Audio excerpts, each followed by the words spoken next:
crois qu'il y a un amendement, donc si vous voulez expliciter rapidement pour qu'on puisse... Je partage l'avis, ce qui a été échangé avec M. Mangin. En effet, l'installation est un peu plus chère.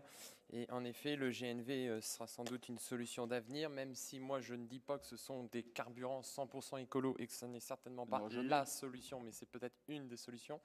Parce qu'il ne faut pas oublier qu'aujourd'hui, malgré tout, les tracteurs, ça roule encore au pétrole et qu'il y a tous les systèmes de distribution, de fabrication, etc.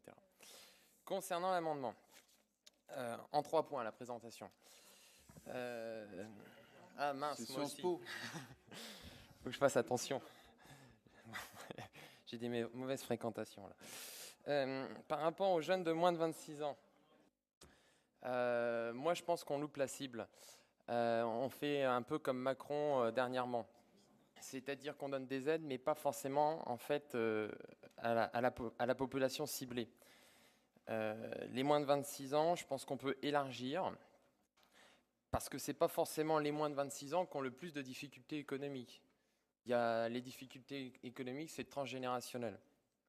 Concernant le plafond à 250 €, ce n'est pas vouloir faire une offre démagogique. Je vais m'en expliquer tout simplement.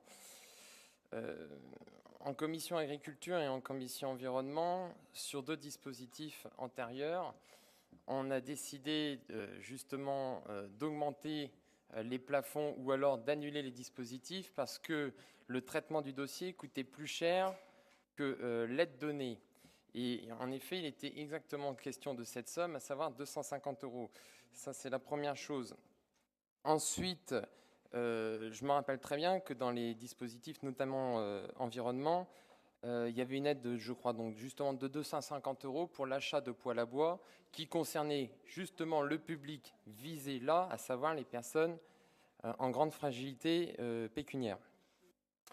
Ensuite, en adoptant cet amendement, vous élargissez donc le potentiel effectif d'installation et vous rendez donc plus crédible votre objectif de 10 000 installations de boîtiers de conversion à l'agroéthanol.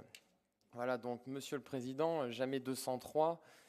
Vous avez fait 2 fois un effort. S'il vous plaît, si vous pouviez faire une 3e fois un effort et voter cet amendement. Je vous remercie.